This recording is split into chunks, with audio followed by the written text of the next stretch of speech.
Okay, let's make a start. You've got to say okay. Yeah, okay. Welcome to Local Runners Podcast. This episode is obviously a special live episode that's in collaboration with Endurance Mind Coaching. Local Runners Podcast, if you don't know it, is a podcast by runners, for runners. And we are your hosts. I'm Sean Warburton. I'm Dave Norman. I'm Colin Parkinson. And I'm Katie Kay. And you are? I'm Stuart Holliday. Smooth. I'm the host of the Focus Mind podcast, which Sean has been a guest on previously, and I am a trained sports psychologist, as well as working with athletes across all different sports, particularly in endurance. I host that podcast and talk to people in the field, so people like Matt Fitzgerald, Ben Rosario, and others, as well as Sean. Dave, tell us a bit about us. Right, well, this is a first of its kind recording for the Local Runners Podcast and Endurance Mind Coaching. So for those of you who don't know us, the Local Runners Podcast was created by passionate local runners who want to shine a light on runners of all ages, abilities and genders across the Northwest. We've been recording since 2021 and are proud to have released 109 episodes so far. So some of the guest highlights so far, we've had the Olympic triathlete Georgia Taylor-Brown on an episode. We also interviewed for our 100th episode the world 1500 metre champion Jake Whiteman. Yeah, well done to him today as well. Fantastic. Good luck to him for the final as well. And then Manchester Marathon winner and New Balance athlete Johnny Mellor, and High Rocks world record holder Sinead Bent. So you can see quite a range of disciplines and abilities. And Belinda, who's in the audience We've tonight. had Belinda, yes. Yeah, and James has been a guest. Oh, James, yeah. And James. Twiggy's been And on the Stuart. podcast. Oh, yeah. And Emma. Oh, yeah. Two of our ambassadors. So maybe maybe one of the other people in the room could be on at some point. And we've, as mentioned already, we've had previously Stuart Holliday from Endurance Mind Coaching on the podcast in episode 46. And this collaboration is something we've been excited to bring to life to support even more local runners. Nice. Stuart, about yourself. Okay, so for about 10 or 12 years I've been working as a sports psychologist, and I started my podcast a bit like these guys in lockdown to be able to spread the word about the work I do, and it's about helping athletes develop their mental resilience, focus and confidence. I work with runners across all levels, so I've worked with people who've achieved top 3 finishes in World Marathon Majors, down to somebody who just wanted to get 5 hours for their first marathon. In today's episode, the theme of what we're trying to do is help all runners who are participating, particularly in autumn endurance races, originally themed a bit on marathons because we've got Berlin coming up in the next few weeks. Days. It's this weekend. Yeah. I think you wish it was a review. And we have other key races that appear in the calendar: Chicago, New York, Frankfurt, and of course Valencia. Sean. Yeah, that's in just under 12 weeks. Yeah, but touch and go. as standard with you. Is anyone here doing an autumn or winter half or full marathon? It's probably about half the room is showing their hand. Doesn't make good podcasting really. And hopefully by the time you've walked out of here tonight, you'll be equipped with skills which you'll take into your race in order to have your best performance ever. Quite a task. Yeah. Okay, so before we get into the deep stuff, let's warm up the room, get some quick fire questions, just like we do with our guests in any regular podcast that we do. So raise your hands if you race with a competitive mindset. Belinda, come on. Mine's half. About 3/4. About 3/4. So what about who's racing just for fun and enjoyment? Belinda, you sell porkies. I'm not having it. So we just touched on this, but who again is training for a marathon?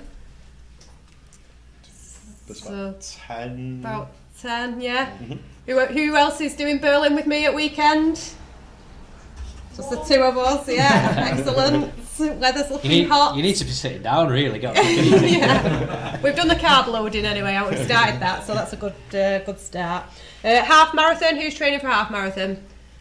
Yeah, so quite a show of hands. Yeah, people over there. Yeah, excellent. Quite a few training for half marathon. What about anything else? People training for anything else? Triathlon. Fab. Ultra. An ultra. Which ultra? Fab. Office dive. Oh. How far's that? 190 miles. Wow. Okay, you win. He wins. Get that man a pizza. Wow.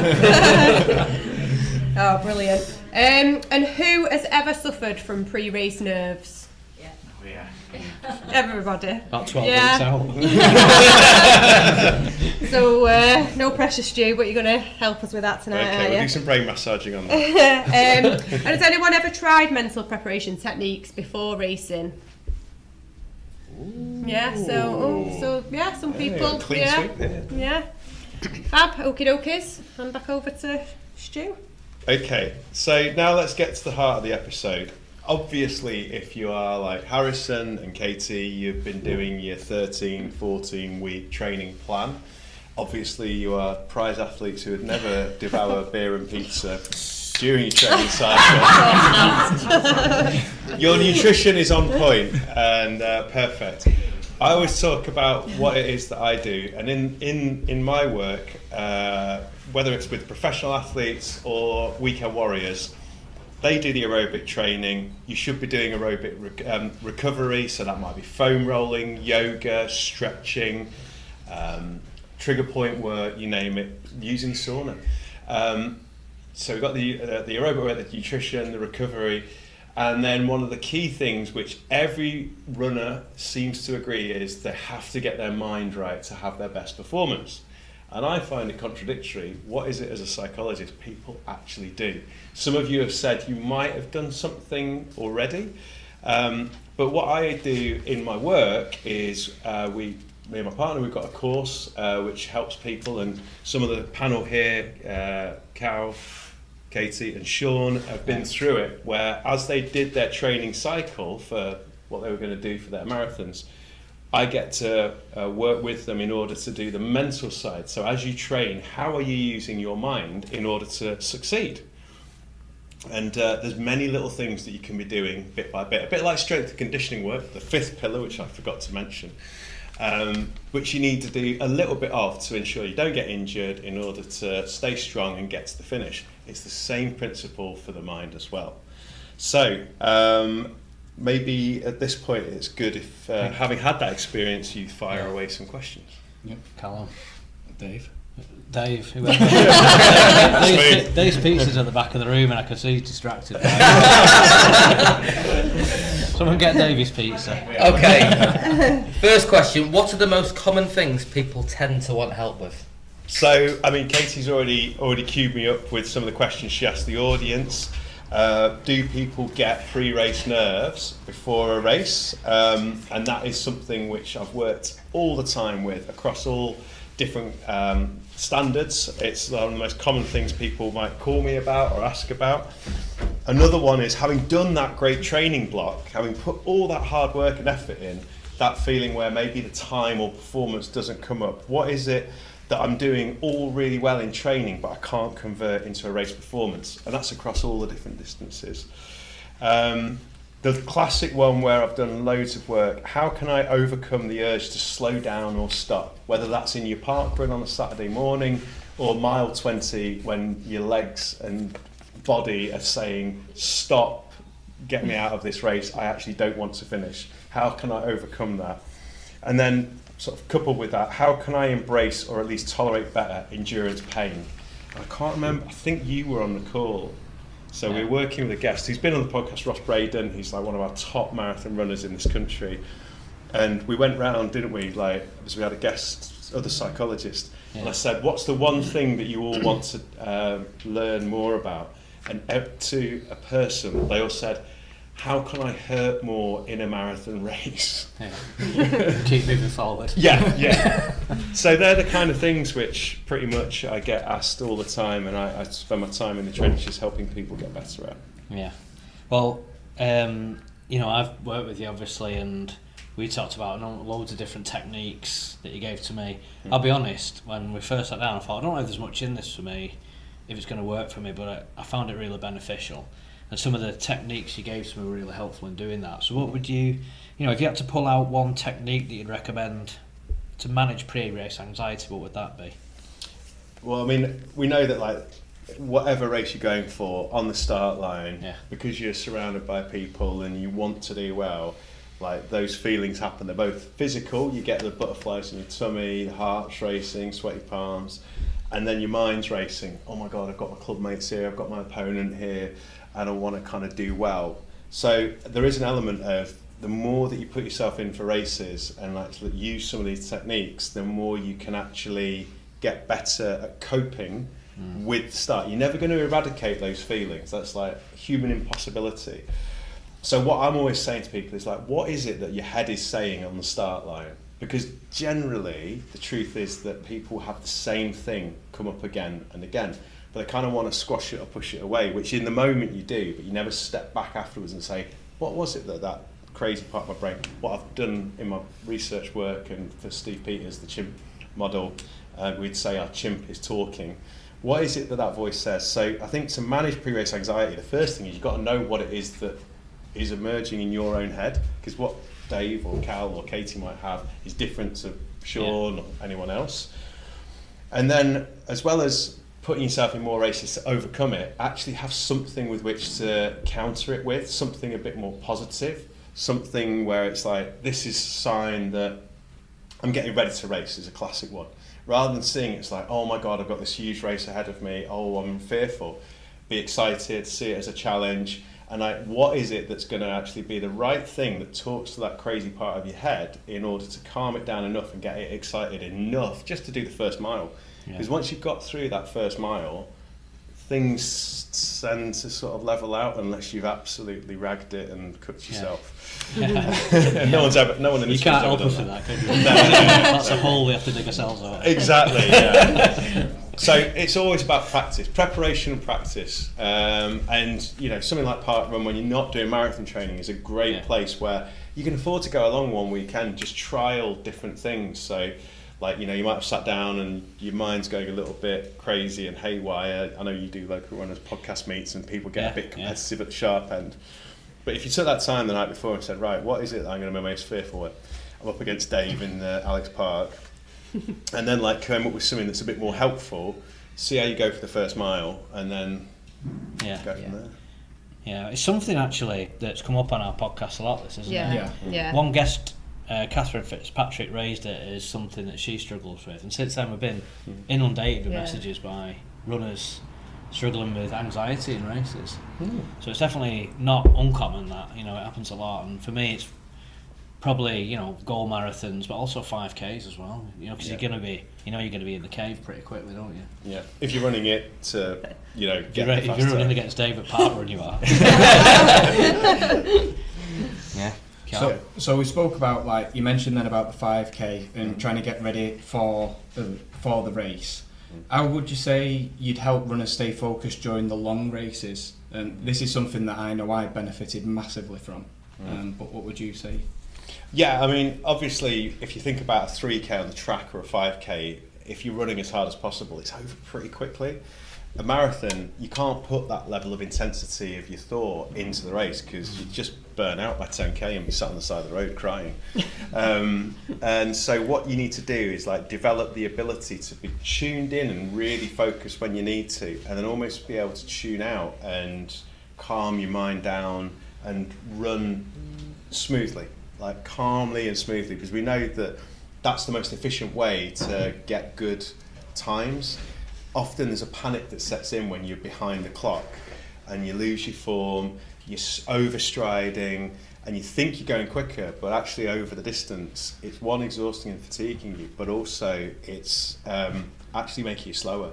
If you think about like Mo Farah when he was like doing the 10,000 meters. You saw him in those last few laps. He looked so relaxed and smooth, didn't he? Yeah. You know, like if he was chasing someone down or leading at the front, he wouldn't be absolutely straining. So there's something to learn there about, like basically, in answer to your question about staying focused. If you stay focused for the whole thing, you're gonna not achieve it. It's about learning.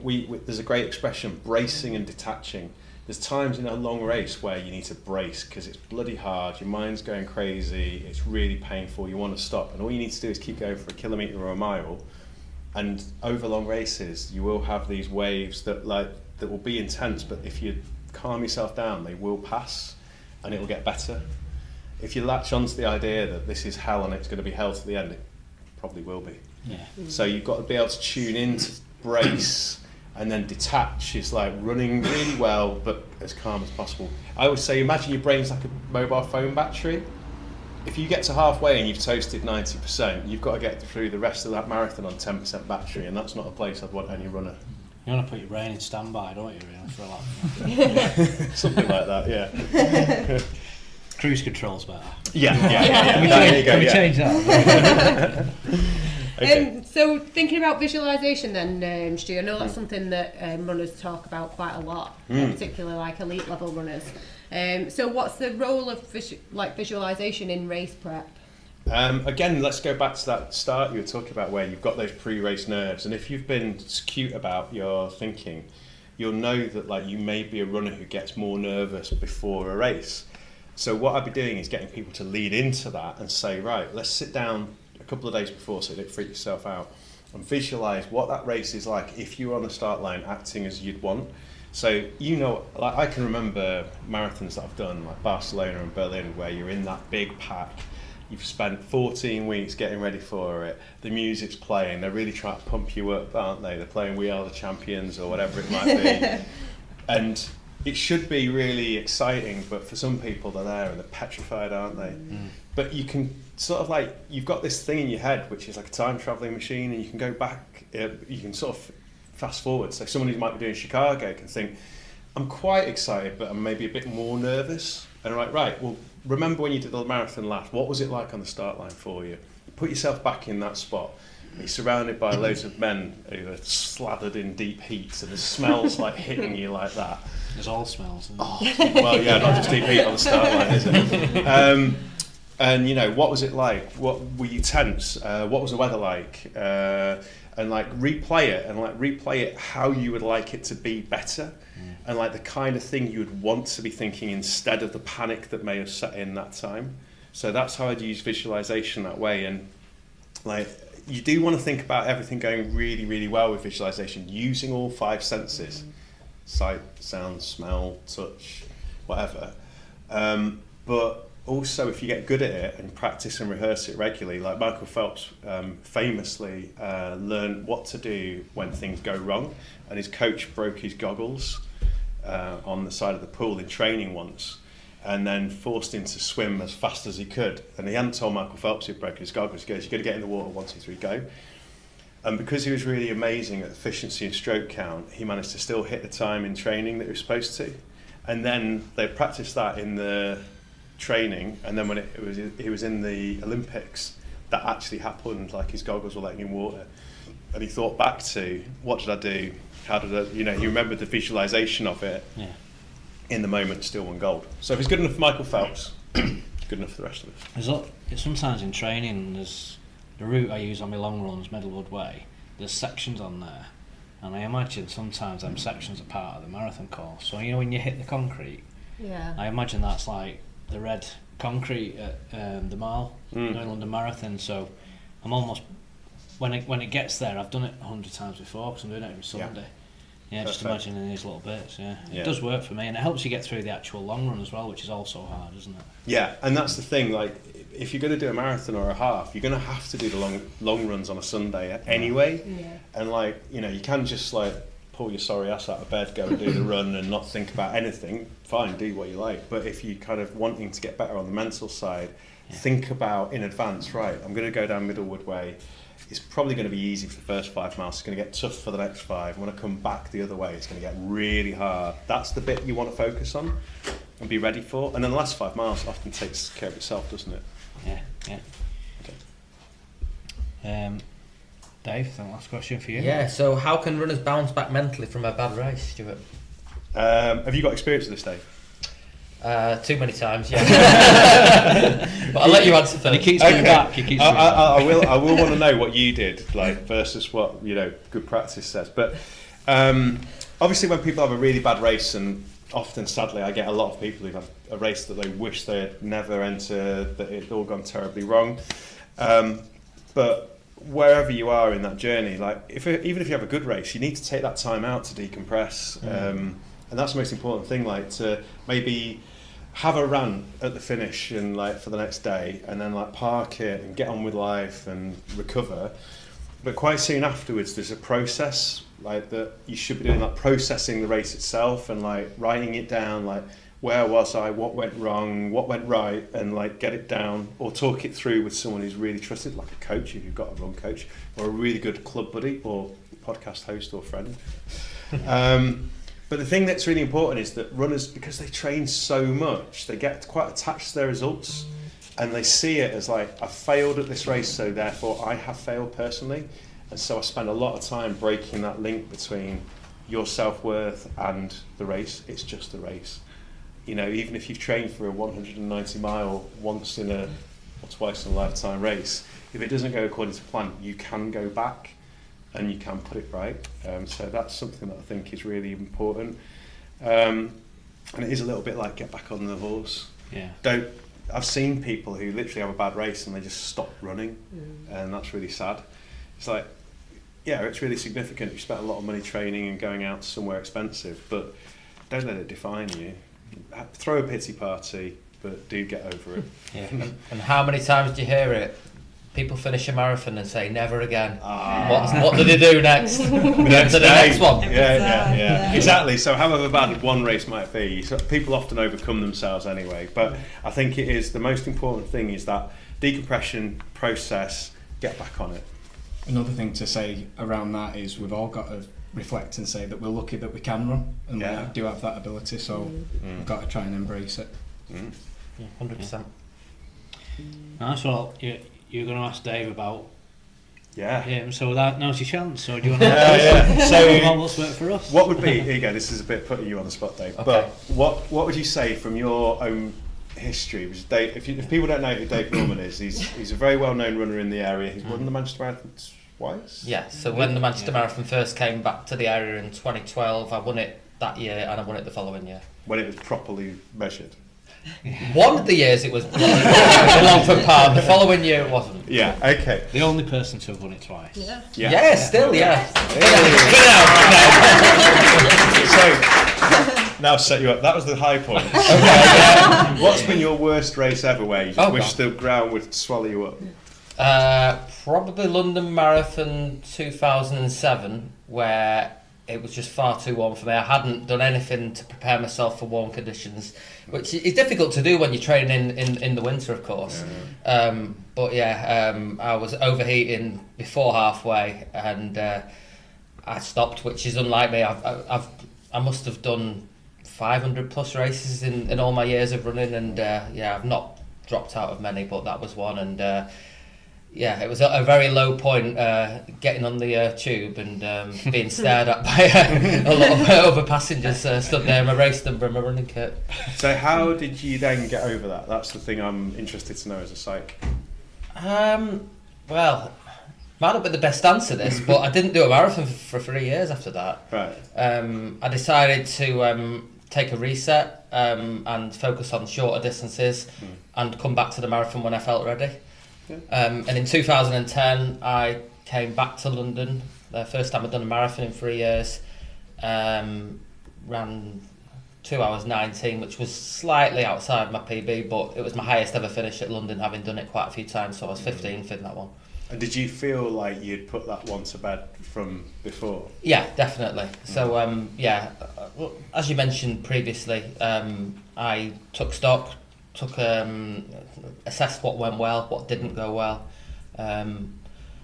and in the build-up, and a lot of things did go well. I mean, sometimes things like weather conditions, and I don't cope well with warm conditions, but sometimes certain factors are outside of your own hands. But I knew there was a lot of things I did well. There was a few things I didn't do so well, but I came back with a purpose, and was pleased with the result and glad I did. Were you hungrier? I would say I was, yeah, absolutely. I remember missing out on the first sub-90, and I could see people with that flag crossing the line about 40 seconds ahead of me when the year before I actually broke that thing. And the one thing that got me through training was I am never going to finish behind those guys with a flag again. And it's amazing how much a little bit of anger like that can just drive you on in training, where you're like, I might back off this night or this week, and you're like, if I do that, then I might miss out. You mentioned visualisation earlier. That's a massive mental tool for me. So one thing I did before I won the Manchester Marathon the first time was the day before the race, I drove the entire course in my car. Wow.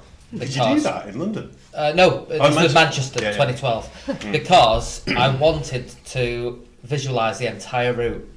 And I wanted to just spend the evening thinking about how I might feel, where I might push. Because that first year they ran the marathon, there were some climbs as well. There was a small off-road section, if anyone ran Manchester in 2012 might remember it.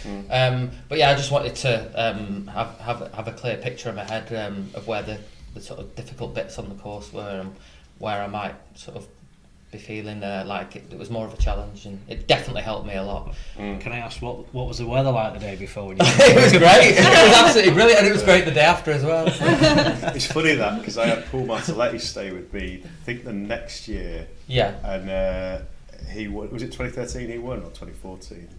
I think, no, he didn't. Yeah, I won it again in 2013, and it was Andy Jones in 2014, so I think he won in 2015. Yeah. Yeah. And he was staying at mine, and he said, right, can you drive me around the course? Really? And he had got a piece of paper, and he had done so much prep. He even had like wind conditions for like out in Urmston and Flixton, and he was looking at hedgerows to see like where there would be cover, and he was going to win that race. Like, there was no doubt that he was up for winning it, and he absolutely smashed it. But it's something I'll also do in park runs as well. So if I get to a park run, I will get there in plenty of time to run a lap of the course beforehand as a warm-up jog.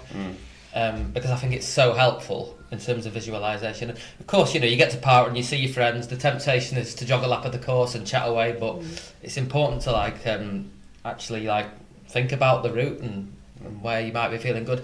Particularly if you've done Stretford or Alexandria, which are the two quick ones locally. They've both got a cone turnaround, so think about how you might approach that. Would you slow down coming into it? Would you try and run wide? And there's different ways you can think about approaching that.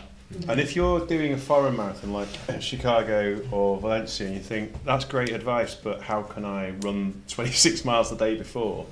If you go on YouTube, most big marathons have got someone who's gone around with a GoPro.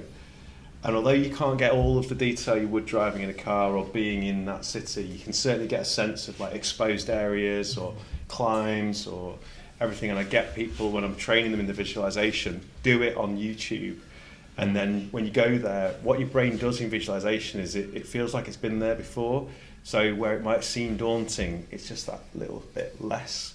Or you've got a coping strategy like, in sunny races, like you're saying, this side of the road gets the sun, so I'll run on that side of the road instead and preserve my energy. Yeah. Any more questions for us? We should have put down last week. Well, I mean, you guys, unlike Dave, you guys have actually been through what I do, and you probably had techniques you did beforehand, but when you do big races now, what are the tools, whether we've discussed them or not, that you use and find really helpful that we share with the audience here and online? I think using a diary for me is key, because I never used to record what I did, and then we have a tendency, don't we, to think, I've not done enough.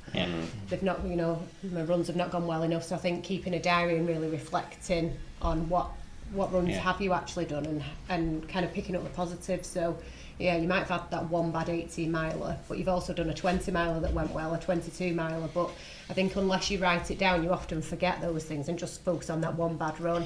So I know, Sean, you do use that a lot, don't you? And we've talked about doing it, and I found that since I've been doing more marathons, I've found that's really helped. Yeah, I think So, just the night before the race, I basically just read back through my diary. So I'll normally do it in an Excel spreadsheet, to be honest, given where we are in history. It's been the Excel Championships actually this week, apparently. So I'll just go back through and I'll score each run throughout my block, 1 out of 10.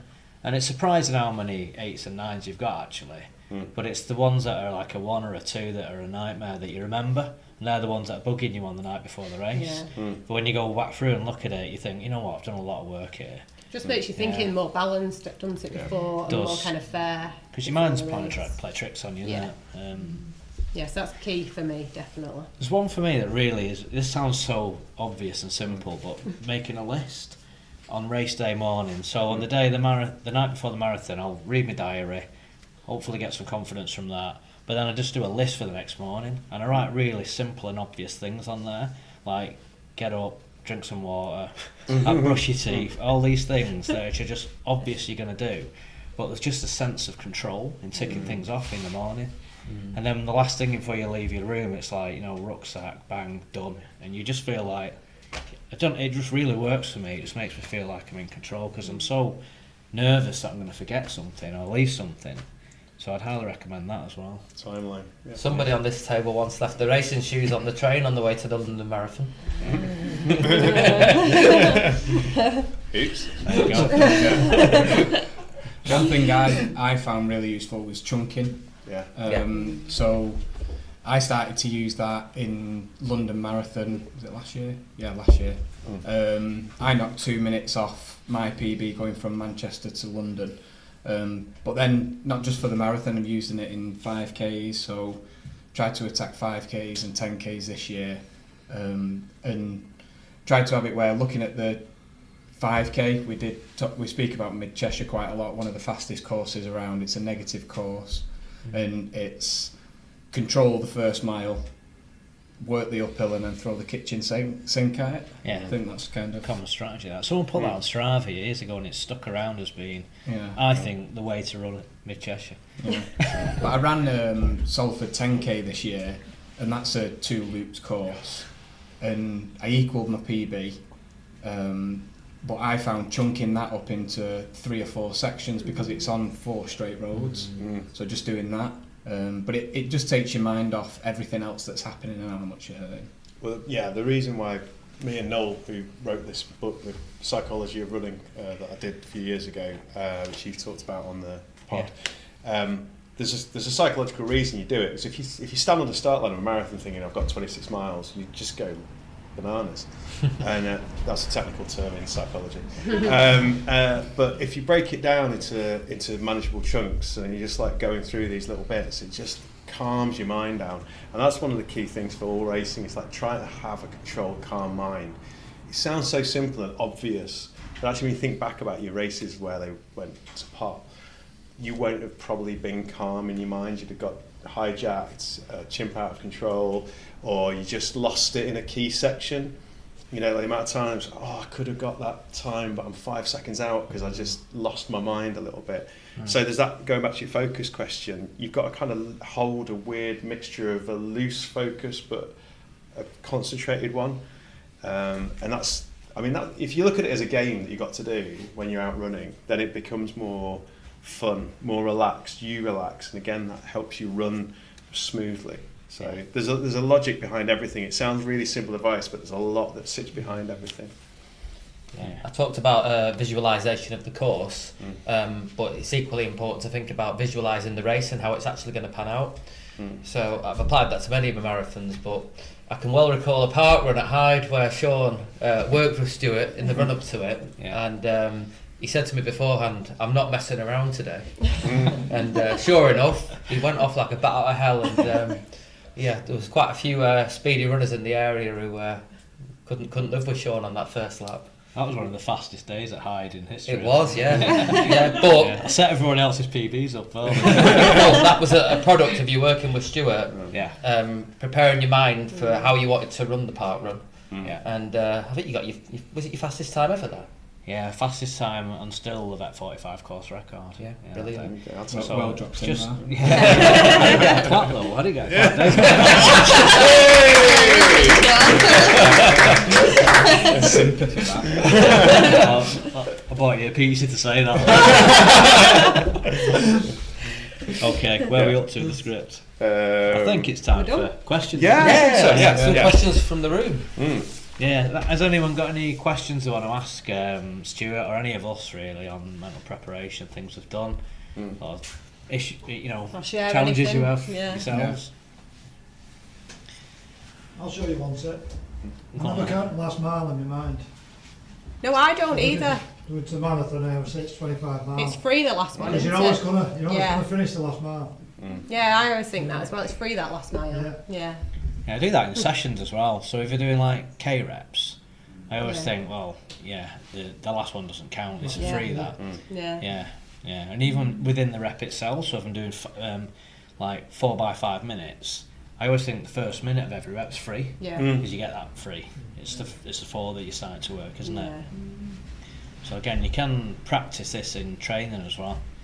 And it just makes you more used to doing it than on race day, doesn't it? Yeah, a good one in training is if you're getting like pre-race nerves, signing up to a race but doing it as a session Yeah. as well, or just setting everything out as though it's race day tomorrow for your long run, and then you can prep everything, get everything ready, make sure you have the same breakfast, same routine. You're up 3 hours early for every long run, aren't you? Normally just getting in actually. Got to eat before a long run. Yeah. But that's absolutely true, because then like ultimately if you've practiced everything and it's worked and you know that's your foibles, again like Sean with his lists, it takes away thinking. Yeah. If you think about it, if you take away thinking, we just want you on that start line kind of like a bit void, just run. Like, you know, the more that you think about what you're doing, that's so much fatal. Yeah. Any more questions? Or How to combat boredom in a race, for example, a marathon. I know for me, music focuses me for the majority of my races, and I love that. And it's peace. I know some people hate music, but for me, it's peaceful. But boredom is a. When do you get bored? When it hurts. Right. But again, realistically, I always look for plans within a long run, which will occupy me for the mileage. But the marathon, you don't train 26 miles. So in all honesty, it's the beyond the comfort zone that I've trained. Yeah. So over 20, over 22 miles. And generally that's when you're in a lot of pain and stuff. And that's still a long way to go in a marathon, isn't Yeah. it? It seems like time stretches. Yeah, I can focus on the last 3 Yeah. as a part run, because that's in a week. But it is that, like the gauging 20 to 23 miles where I always on record really my pace goes off. So what's your question? How do you combat boredom? So you're saying your boredom comes out as I'm in agony. Yeah. Right. There's a lot of people would say boredom's just like I wish I was somewhere else, like this is boring, nothing's happening. Whereas for you, you're mentally wrestling the pain, Yeah. which I find interesting. Again, sign her up. noted. But like that's the thing with visualization. You've now got a habit that comes up, right? So what I'd be recommending is look into what could you be doing in those 3 miles, or in anticipation of those 3 miles. How are you going to get through it? And like Sean will know this one because he was a master of it. Like even something as simple as Paula Radcliffe counting. Very similar to Paula Radcliffe. Yeah. Not quite as fast. But like when you do counting, if you think about it, you're not concentrating on the pain. It's there, you can't avoid it. But if you start counting, and I don't say go to 100, which is what she did, and then she'd come all the way back down. She was a monster. But just go to 20 and then reset. Go to 20 and reset. And even if you just do 1 mile of that as a test, then you might find that, the next 2 miles aren't as bad. And that's what I'm getting people to do when I'm getting them to do this through the training, is like, go away and do that, and then come back and tell me, did it work? And then if not, then we can look at doing something else. But you can do that without my help, but just go and trial stuff at this stage if your race is 10 weeks away. That's Sorry, a Katie. great answer that. I've used that counting. And it's amazing how hard it is to count actually when you're in the cave in a marathon. Yeah, so if you count like from, I sometimes go from 1 to 20, then from 20 back down. And because you keep making mistakes, it's amazing how much ground you cover doing that 2 or 3 times. Before you know it, you're in 23, 24 miles, you know what I mean? It's definitely a good one, that. Even in a 5k, you're doing the last mile, I've done that. There are other people who go a bit more in a left field direction, and like they'll tap into the pain and almost embrace it, like demonstrating to themselves, I've worked for this, I can handle it. And I would advocate, one, make sure that's discomfort and not actual injury pain. And if you do that, then like practice that in training, don't do it on race day. So, you know, like how would it be if you're like, rather than like fearful, just go, well, this is inevitable because I'm training hard, kind of push through, kind of trial what that feels like. And actually it's not the end of the world, because so many times people come through a race where it's really hard and they somehow got through, and they look back at it retrospectively and they say, it was really hard in the moment, but actually overall it wasn't that bad. So that's a concept we call priming. And I often use this example of like people are absolutely fearful about going to the dentist and having dental work done, and they build themselves up like it's going to be so bad, and then they go, and then your partner says, oh, what was it like at the dentist? It wasn't as bad as I thought it might be. It's the same concept. One thing that I used in London, actually I've used it in all my marathons, is I wrote 10 names down on my hand of people who mean something to me. So then at every mile I'd read through the list. By the time I got to 20 miles, I knew the list off by heart. So as soon as my watch beats, I then said the names, and then you always have to just double check you've not missed anybody. I'd be a blubbering wreck though, because I get emotional by the end of that. It's a good shot for that short names, isn't it? So was the question here?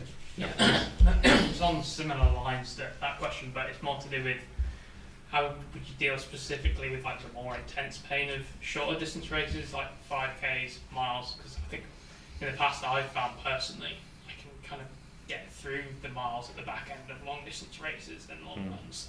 I'm kind of good at doing that, but it's the intense pain of a 5K, could be between 3 and 4K, when you've been going hard at the start, you've had a good first 3K, and then inevitably maybe 4 to 5K you actually have a resurgence, but it's that 3 to 4K mark, or maybe the third mile of a 1500 metre race, a mile race, where you're having to sit with quite a lot of intense pain. You know you're still going to have to go quite a long way, but it's not as far as a marathon, but it's just that short spell of intense pain, because I think it's a bit different to say what you go through in a marathon. I mean, it's a great point, and like I have this a lot with swimmers as well, because there is similar concepts in longer races like a 400 IM or whatever that swimmers go through. And if you think about it, you break it down, you're saying that like for the first 3K it's hard but manageable, and the last one, like Sean says, takes care of itself. So I'd say, well, let's just say you're doing 4-minute Ks, you've only got to really focus in and work on that 4 minutes, 1K.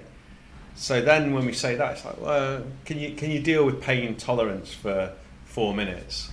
It's not pleasant, but you can do it, can't you?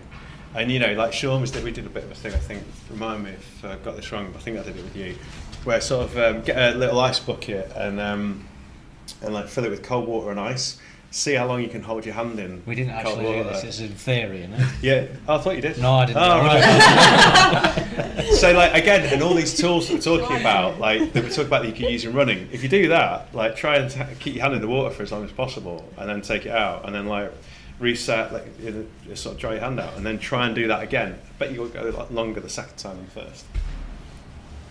Just something a bit left field you could try. No, I would have remembered that. You might have asked me to do it. Yeah. Lied to you, hadn't he? Pretending he's there on the other side of the phone, his hand in the eyes. Got a few minutes if anyone's got another question. Yeah.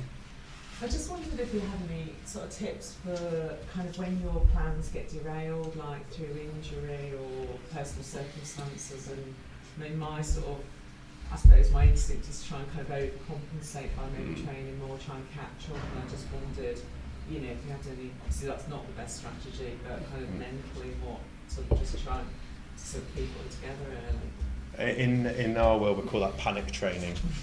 And I certainly can think of one coach who would be holding me back like this, saying, whatever you do, don't just double down if something's got in the way or you're struggling. Like, you've got to accept that across a marathon cycle there's going to be ups and downs. That's sort of part and parcel for it. And like, again, you'll know this, Kathy. So Kathy's a friend of ours from the University of Manchester, a psychologist as well. That like there's this concept called emotional flexibility, and it's partly what you're saying. It's like learning to be able to be okay with challenging mental things. And again, like, it's about learning how to cope with that and like being able to overcome like that panic of like, I'm behind, I'm not going to do as well. You might have to reset some of your goals, sadly. Sean's been talking about like where he's up to with his injuries. Yeah. But it's hard. You've got. I would always say throw that pity party for a bit and let yourself wallow, let your chimp have its cry, but then like get back onto like, what can I do? How can I maximise what I have got, rather than look at everything that you feel like you've lost. So like, yeah, try and force your mind into thinking more glass half full than empty. I had my pity party on the last podcast we did, didn't I? Yeah. I have since got my... You apologised to us. Oh, I know. Message us the next morning saying, sorry if I was I've been miserable last Oh, night. Yeah. I picked up another injury in the time, but I think I'm over it. I'm getting on the road again now. Yeah. Yeah, slow road. But, yeah. Well, Mark, I think Mark's got something to This add. is pretty much related to what Yeah. we've said, and I'm sure we've all been there to some extent. If you've had a recent injury or a long-standing injury, and you're out there again, park run, race, whatever, often the mind is drawn, rightly, or just creating a fantasy in your mind that that injury is going to get you again, or you totally focus on that, Yeah. and maybe exaggerate it. Have you got any techniques to force your mind away from that point you're concentrating on? Yeah, again, I'd say just think about, go back to that preparation. If you've had that happen before, what's going to be a more helpful way of thinking about it? Again, you know, it's like a footballer's been out injured with a big injury, they're scared of going into a tackle, but you know, the thing about being injured is you've got the time to do your strength and conditioning and psych work that you don't get to do when you're doing 100-mile weeks or whatever it might be. And it's anticipating what could come up. And of course, like you don't want to go like the clappers when you first come back from injury and potentially damage it. If you look at it as a bit of a journey, like, I'm getting fitter, I'm going to get better every day, and almost like use the we haven't touched on self-talk here about what you say to yourself in order to help yourself through difficult periods. I'd say that's a really, really good one, because you know, if you've anticipated it, you've taken that downtime, you've thrown your pity party, you're like, right, now I've got to come back, but I don't want to injure myself. What's going to be the stuff in your head that's useful to say? And then obviously when you've done that park run, you come through unscathed, then you kind of, right, next time I go out at the park run, I should be able to go a little bit quicker, and like take that positive and build and sort of take a more long-term perspective, because runners are great at taking what's the short term, what's the quickest thing, give me a tablet I can take that will get me magically better. It's like, well, it takes a long time is the adage for endurance sport, isn't it? I think that's all the time we've got. So thank you everyone for coming, tuning in to a special episode of the Local Runners Podcast with Endurance Mind Coaching. We hope you've all found some inspiration and some practical advice to take into your own training. Don't forget to check out episode 46 where Stu speaks more, and follow EMC, which is Enhanced Mind Coaching. Endurance Mind Coaching. Endurance Mind Coaching. Although it doesn't enhance your mind. Yeah. Also, thank you for James Moles for doing the shakeout run today, and make sure you check out James on social, James Moles Coaching as well. So that's it from us. Don't forget to check out us on socials with Local Runners Podcast, and check out the Tameside 5K, which is in March 2026, which should be our fourth time of hosting the race. So thank you very much for everyone coming. Good luck with any race prep. Until next time, keep running, keep growing, and keep showing up. Thank you.